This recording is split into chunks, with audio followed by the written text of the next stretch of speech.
Hi. I discovered something disturbing in the Quran. Sounds like it sounds like honor killings are permitted in Islam. That Islam is more than just an accomplice. That it's not just a cultural thing, after all.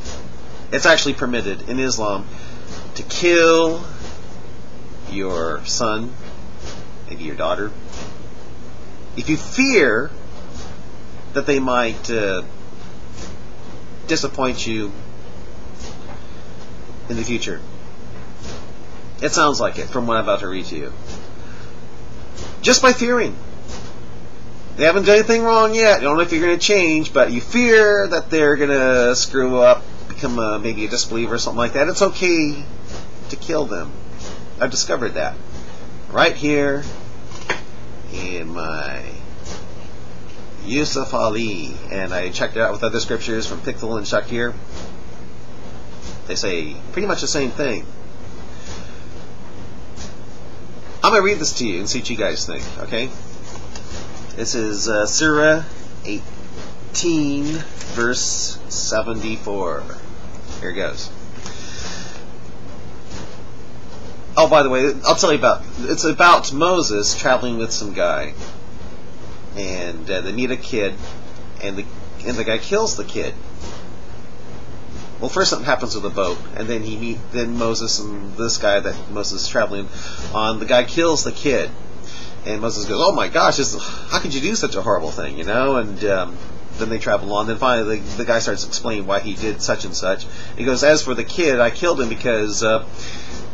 Well, I'll show you. I'll read this here. This is if you think I'm just making this up, I'll read this right from the very Quran itself here. It says here, when they proceeded, that's Moses and this guy. Then they proceeded until when they met a young man. It's actually a young boy. Well, it's a boy, a youth, not a young man, a youth. A young man. He slew him. The guy slew him. Moses said, "Hast thou slain an innocent person who has slain none? Surely a foul and unheard of thing thou hast done."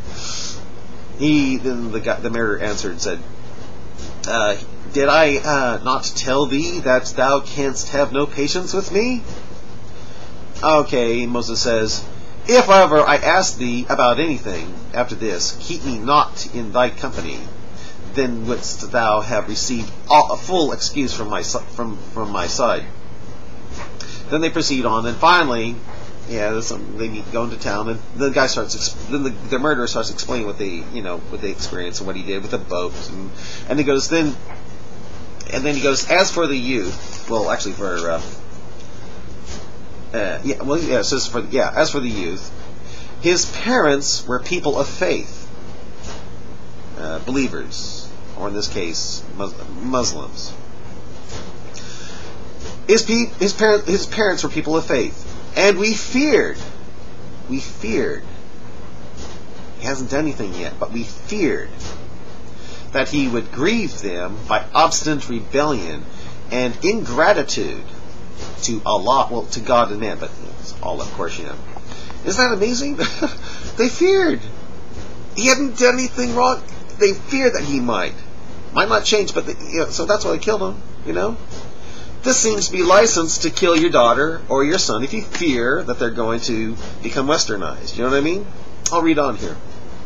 So we desired that their Lord would give them in exchange a son better in purity of conduct and closer in affection. As for the wall, it belongs to youths, orphans, and anyway, I haven't read on, but could you, if you're Muslims and you know this passage here, could you set me straight here? Does this guy get punished for killing some kid just because he and the parents feared something would happen to that the kid would go astray? I mean, to me, that is honor killing here. That opens the door to it. It's not just, Islam is not just an accomplice. This shows that it's guilty. But if you can prove me wrong here, then do so, okay? But